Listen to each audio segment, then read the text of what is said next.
Alguém assistiu ontem? Cruzeiro 0, Atlético Paranaense 1, derrota aí pelo Brasileirão Sub-20. Quem começou o jogo e quem assistiu, né? Quiser fazer uma análise da partida, fica à vontade. Emerson, então, eu confesso que eu busquei me inteirar depois que a partida aconteceu de tudo que houve em Cruzeiro 0, Atlético Paranaense 1, né? Que o Cruzeiro perdeu para a boa equipe do Atlético Paranaense, né? Que até está na terceira colocação do Brasileirão Sub-20 e há alguns anos tem aí uma das categorias de base mais fortes do país. Mas, de fato, chama atenção essa instabilidade que o Cruzeiro está vivendo na competição.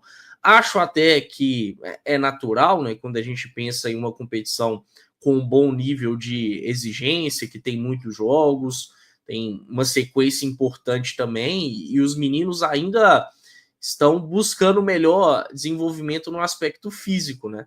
Então, acho que isso tudo influencia. Mas ainda é um trabalho que eu acho que pode melhorar, tem margem para melhora do Luciano Dias. Ele, quando chegou, confesso que não me gerou tanta expectativa, achei que a Copinha ficou abaixo do ideal, mas não dá para negar que depois disso o trabalho melhorou, né? Mas eu ainda acho que é um Cruzeiro que pode ter um pouco mais de repertório, né? Principalmente contra adversários mais fortes que vão brigar pelo título do Brasileiro Sub-20, que é o caso do Atlético Paranaense. O Cruzeiro acaba sofrendo um pouco mais e determinados pontos vão ficando mais escancarados, né? Me incomoda principalmente a parte defensiva do Cruzeiro. Ainda acho que é um time que tem uma certa vulnerabilidade, uma inconstância no setor, né? Mas, enfim, ainda é um cenário ok em termos de classificação, né? O Cruzeiro é o quinto colocado, tudo bem que já foi líder há algum tempo, mas, enfim, está próximo aí da liderança, está no bolo dos principais times do Brasileirão Sub-20, né? Mas perder dentro de casa nunca é interessante. Então, tomara que os meninos, o quanto antes, venham a conseguir dar uma retomada na competição, porque vai ser importante, né? Pelo menos para conseguir uma colocação melhor pensando no que tem pela frente. Sobre o Bapstella, que o torcedor colocou aqui no chat, eu acho que a gente tem que ter muita cautela e entender que ele é um menino de 17 anos jogando no sub-20. Então ele já está numa escala acima, assim, né, do seu desenvolvimento. E talvez se ele for para o profissional hoje, até fisicamente ele pode sentir e não entregar metade do que o potencial dele sugere. Então tem que ser feito um trabalho, assim, com muito carinho com esse menino, porque ele é muito talentoso, e no momento certo fazer a transição, né? Inclusive o time do Cruzeiro hoje, o profissional, está passando por um momento de instabilidade onde o Leonardo Jardim ainda está encontrando a forma ideal desse time jogar, né? Ainda vai vir uma janela de transferências que vai corrigir muita coisa, e aí você já tentar forçar a barra com um menino de 17 anos é muito complicado. Eu acho que ele é muito talentoso, tem muito potencial, talvez não seja um extra classe, como alguns outros aí que a gente viu, né, nos últimos anos aqui no futebol brasileiro, mas tem muito potencial. E aí, para que esse potencial seja desenvolvido, as condições têm que ser as melhores possíveis. Eu acho que vamos com calma, né? A gente quer ver mais a base, eu defendo muito essa utilização da base, mas eu não acho que é simplesmente também pegar e colocar para jogar que vai funcionar. Então, a engrenagem tem que estar funcionando muito bem, e eu acho que ele, pela pouca idade, né, e pelo aspecto físico, ele ainda precisa se preparar melhor. E evidentemente que as questões contratuais, né, gente, isso aí é óbvio que o Cruzeiro tem que estar muito bem preparado para isso. Seria um absurdo perder um jogador desse assim por um valor irrisório, né? Então, isso aí é uma outra questão. E não acho que a gente conseguiria influenciar, não, porque o que a gente pede de base, né? Eu estou na Samuca TV tem um mês só, mas antes de estar aqui eu estava sempre pedindo oportunidades para os que já estavam integrados no profissional, e raramente essas oportunidades vieram. Então eu não acho que a gente tem tanto poder assim de influência lá dentro nas decisões, não. Falando um pouco da partida de ontem, é uma pena o Cruzeiro ter perdido mais uma dentro de casa, né? Era ali o vice-líder e justamente com a vitória o Atlético Paranaense tomou essa segunda colocação do Cruzeiro.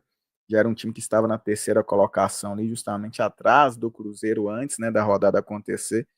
E diferente do jogo de ontem, quando o Cruzeiro também, né, ele vinha de uma vitória contra o Santos fora de casa, porém perdeu também na Toca 1, né, para o Flamengo por 1-0, trazendo como parâmetro as duas partidas, a contra o Flamengo em casa e a de ontem, o Cruzeiro contra o Flamengo até perdeu, porém criou as melhores chances, né?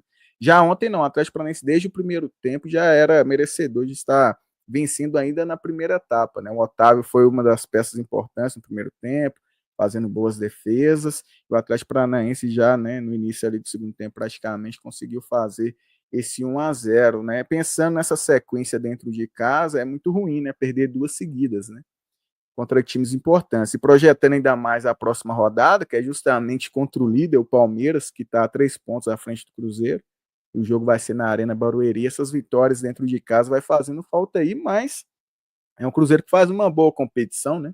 Que é extremamente competitiva ali, o Campeonato Brasileiro Sub-20. O Cruzeiro tem algumas peças que são os titulares dessa categoria de base que tem servido aí, né, o Sub-20, e talvez isso também tenha prejudicado um pouco aí na sequência, e tem que aproveitar melhor essas oportunidades dentro de casa, quem sabe a partir já da próxima rodada, depois do Palmeiras, e depois de uma vitória, já vamos profetizar, o Cruzeiro volta a vencer também dentro dos seus domínios, viu, Caramujo? Boa, inclusive você deu um gancho bom aí, Patrick. Até colocar aqui o time que jogou ontem, lá a partida do Sub-20, né? É uma equipe cheia de desfalques aí. O Juan Índio foi uma novidade entrando no segundo tempo, primeiro jogo que ele participou, inclusive, em 2025. Mas vocês podem ver aí o Janderson, né? Com este belo rostinho aí, que foi o titular ali na zaga do Cruzeiro. Mas outros jogadores que treinam com o principal, né? Lateral esquerdo, Cauã Prates, o volante Murilo Hickman e o atacante Kaique Kenji, eles ficaram fora do jogo do Sub-20. E aí aumenta a possibilidade deles aparecerem no jogo de hoje. Vocês acreditam em chance de um desses garotos aí? Não digo nem como titular, mas participando desse jogo decisivo contra o Vila? Acho que o Kaique Kenji é quem tem mais chances, né? Pelo menos ao longo da partida. Não consigo crer em nenhum deles começando. Até acompanhei a live de ontem da noite. O Patrick falou sobre o Cauã Prates, né? Ter uma oportunidade, pelo menos ele daria. E de fato seria algo interessante, mas eu não consigo ver o Leonardo Jardim fazendo esse movimento. Acho que isso vai ocorrer, talvez, quem sabe até na próxima semana contra o Mushuquiruna, que é um cenário mais propício para se fazer isso. Mas eu tenho alguma expectativa aí no Kaique Kenji. Em um jogo que o Cruzeiro vai precisar de abrir uma vantagem, de fazer gols para não ter maiores problemas em Goiânia, pode ser que o Kenji seja uma boa alternativa, principalmente no segundo tempo, para abrir um pouco mais a defesa do Vila, que é uma defesa pesada, um pouco mais lenta. Então, é o jogador aí que eu espero ver alguns minutos. Tem o próprio Murilo Hickman também, né? Que a gente já pontuou que pode ser titular. E esse talvez até mais possível de ter mais minutos do que o Kenji, né? Tem até uma possibilidade de começar por conta do desgaste bem acentuado dos volantes do Cruzeiro. O Cauã acho que fica para uma próxima. Agora, Murilo Hickman e Kenji dá para se pensar assim, nesses meninos tendo minutos mais tarde. Eu ia falar justamente do Murilo, porque eu acho que o Lucas Silva termina a partida contra o Vasco muito desgastado.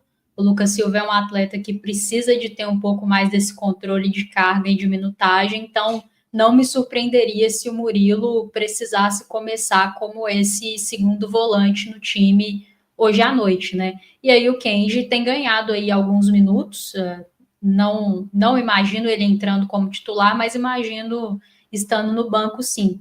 O Cauã Prates nem sempre está sendo relacionado, né? Em que pese que, assim, hoje a gente tem muito essa necessidade ali enquanto lateral esquerdo, mas não, enfim, não tem estado em todas as listas, não me surpreenderia se estivesse nessa, mas eu acho que dos três que vêm estando com o profissional, parece que no primeiro momento é o que larga um pouquinho atrás, assim, nessas minutagens.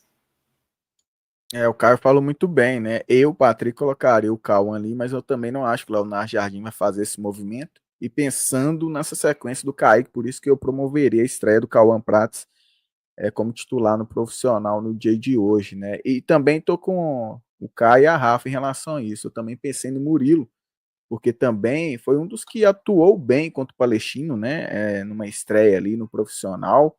E pensando nesse meio campo do Cruzeiro, principalmente aquela trinca ali, Lucas Silva, Romero e Christian, tem saído bastante desgastado das partidas. O Lucas Romero, por exemplo, nem contra o Palestino ele descansou.